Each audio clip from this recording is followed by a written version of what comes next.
match, it was good. I think, they hit all the right marks.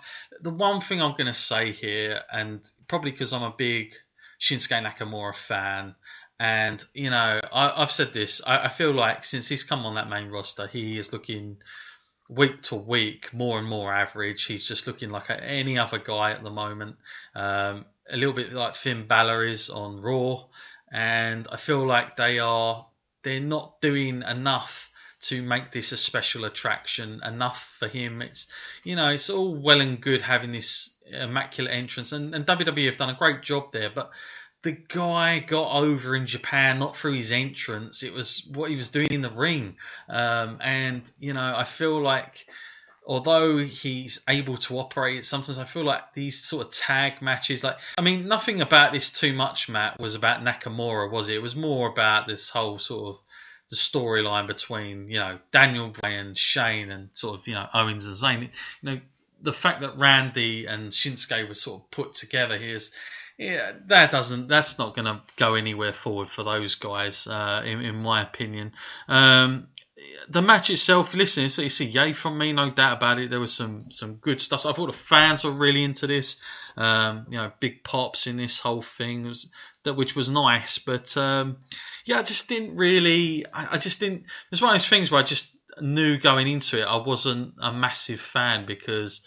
I am a fan of Owens and Sami Zayn, but being together like this. But it's just one of those things where I kind of felt like this could have just been a SmackDown main event in a lot of ways. This could be just what I'm watching every week, and albeit you won't get as high quality match as this, but the story itself is just SmackDown TV. It's not really like a magnificent thing here. But what did you make of the ending of this, Matt? And, was you sort of blown away by anything here, or was this all sort of set up how you knew it would be? I think it was cleverly put together. I think the way, they made it seem like Shane was unbiased and really wasn't. And the way that it was an accidental mistake that cost the match where Daniel Bryan accidentally fell into them and Shane would do his, he wouldn't count. And then at that point, Daniel Bryan knew that the only way these guys would keep their jobs was the only fair thing to do, I would say, when some of that corrupt, do a bit of a fast count. I felt that all came together perfectly, and if there was ever a match that I wanted to happen at Royal Rumble now, I keep contradicting myself and say I don't want to see Shane fight anymore, but I was hoping Daniel Bryan would punch him in the face. That would be excellent. Do that, have a match at Royal Rumble, have Shane McMahon accept responsibility. He'll pay all Daniel's medical bills if need be. But definitely yay for me. So an exciting match, not too bad really overall on that one. And then that brings us to the main event of the night, which of course is the WWE title match. Of course, AJ Styles up against Jinder Mahal, and listen, when this come on, I think there was like an hour to fill here. This was just seemed like everything had gone so fast up until this point. Like the actual pay-per-view itself, I was like, wow, we're 2 hours in. Like, how long are these guys going to go for? It's ridiculous. And it felt like that. It felt like they really had to slow down. I don't really blame Jinder for this. I just think it's the way, they obviously tried. They probably thought to themselves, Matt, like this, the last match of the year, last big match. It's going to be a long one.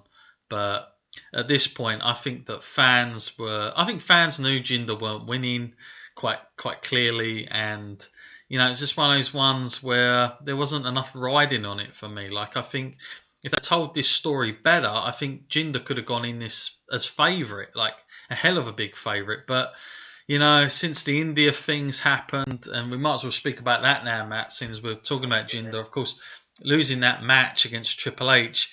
I thought to myself, well, that's the end of that then, because they could have done it in a way where Jinder cheats even and it protects Triple H. But man, when I saw that, and then I got all the emails from our fans and listeners that we have a lot of Indian-based people. In fact, 2 of them, I want to say I'm going to put some photos up on our Facebook page, sent in some photos of their night and their evening. They were there.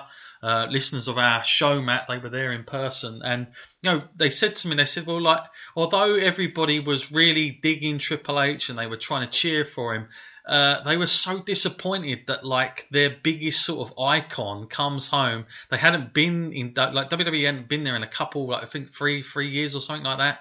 And the first one they get back there, they don't put their main guy over. Like, it is weird. And not only that, of course, they had some issues selling out. I didn't know this until a couple of our fans emailed me this, and they said that there was going to be 2 nights in India, but one of them just didn't fill out enough. Like, it didn't sell it enough. And part of the reason was that Jinder Mahal was not sort of involved. He was just going to be like doing a talking act.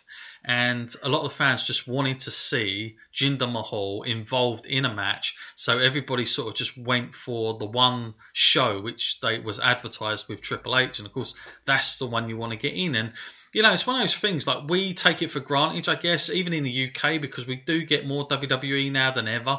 We get NXT come over, we get, you know, the house shows and all the rest of it. But some of these places, it's still like, if you think back to sort of, you know, the days of Wembley '92, Matt, like when you've got your own guy, the British Bulldog, you know, whether they're heel or not, you want to cheer for your guy. You know, you don't see them that much.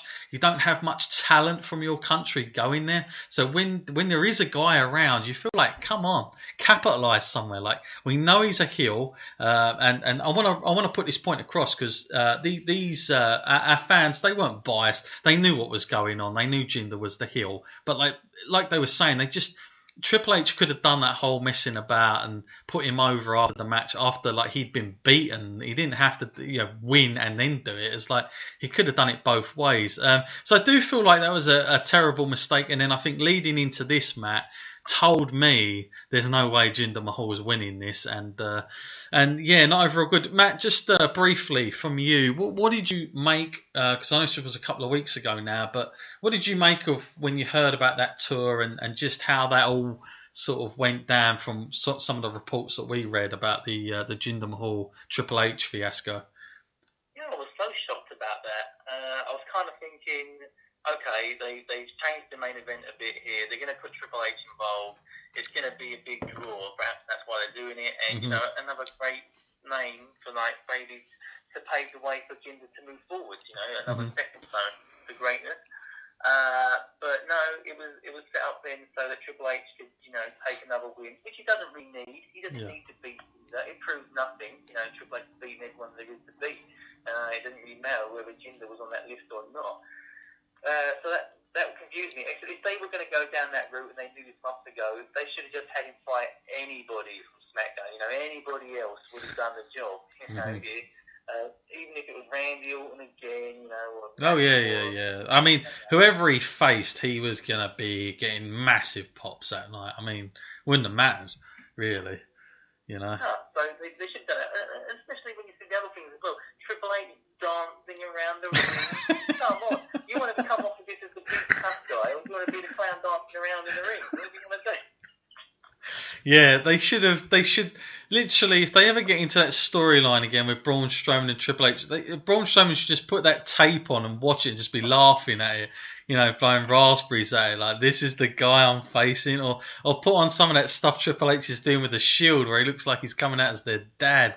And doing, you know, wearing the stuff with him. Like, in the last few months, Triple H sort of like sold out somewhat here, I feel like, on his character. I mean, he's a CEO, he's then the game, and now he's dancing, he's the Shield guy when he hates the Shield at one point. I mean, like, he's such a company guy that he's almost like, he's kind of burying his own legacy in being a company guy by doing these sort of favours to come in and replace people. So, yeah, he's got to be careful, because for me, when I saw that, I was like, oh man, you do not want to be doing that. But I don't know, hard to take it serious. But yeah, let's concentrate on the match now with AJ Styles. Matt, did you have any sort of hope that, or, you know, would you have been hugely shocked had you know, Jinder won this one, like I would have been going into this? I would have been surprised, purely because, like, they sort of like painted themselves into a corner with this match. They had AJ win the title, and then they had the match with Brock, and, you know, AJ was beaten, you know, by Brock in somewhat of a decisive fashion at the end. Although he did put on a good show on that match, I would say.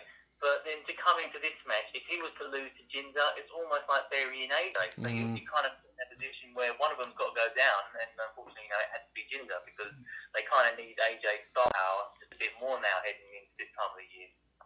Yeah, I know people were a little bit like, it was a terrible main event. It fluffed it, but listen, I'll give it a pass because it wasn't the worst thing I've seen this year, but it certainly wasn't the greatest. The only thing I'm really disappointed about is just how they've used Jinder Mahal. Like, I think the fact that, what was it, like a week at Matt from Survivor Series, and they changed that main event almost to where it was going to be AJ Styles instead of Jinder Mahal. And we didn't even see Jinder Mahal at Survivor Series. I mean, like, talk about building up all that equity in something and then just dropping the ball. Man, I mean, if he'd have beat Triple H in India, that would have sent waves. He could have bragged about that for the next couple of weeks going into this match, had some real credibility, and at least if he loses, he can come out with something. But like now, I'm like, well, this guy, he could easily be going back in. I mean, he could be the next US guy that goes up against, for that US title against Dolph Ziggler at this rate. I mean, honestly, it wouldn't surprise me. I mean, that's how far you can drop when this sort of thing happens. We've seen it with Kevin Owens. People will probably forget he was Universal Champion at the beginning of this year. He was the guy on Raw. And, you look at where he's at. Okay, now he's got a good run now, but like, it's not exactly where he was. And that legacy, nobody's really going to remember that, Matt. Like, that run. And I feel like this run, again, we said this ages ago, Matt, where we said how important it is to get to WrestleMania as the heel, especially if you're a heel. And sometimes it doesn't matter at all what happens at WrestleMania because you are more remembered at those shows than at any other time. And, I'll go back to guys like JBL who had that sensational run. I thought they were taking that sort of blueprint, Matt. I thought they were following those steps somewhat and having this sort of guy come out of nowhere, win the title. It's shocking. He's huge in India. He's got a fantastic entrance. He's got the entourage with him.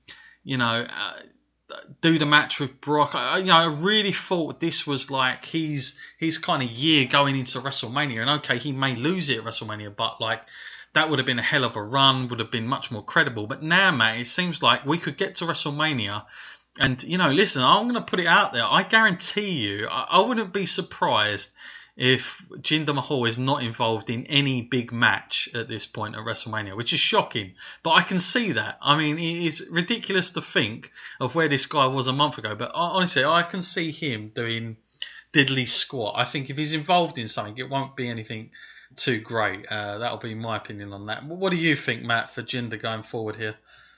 Yeah, it's crazy though, when you say that, because we were teeing him up against John Cena, just like a matter of like months ago. Yeah, like a couple of months back. We were thinking that's surely the route they're going to go down because he's been champion in such a dominant fashion. Taking out names such as Nakamura, Randy Orton, and even like he was on the path there to WrestleMania, and was thinking, what is left for him after that?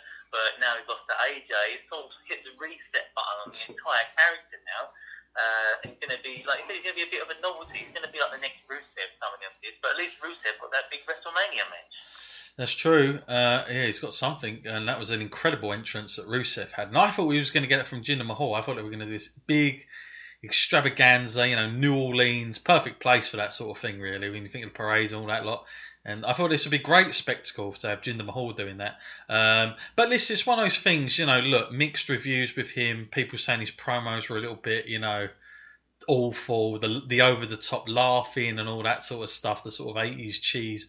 Yeah, some of that was crap. He's had some of the stuff, like with Nakamura. Of course, we had that sort of, gone too far, whatever it was when he was doing that stuff. But listen, he can only do what he's been told. I mean, that is a Vince McMahon whole thing, that, for me. I mean, there's no way Jinder Mahal was pulling strings.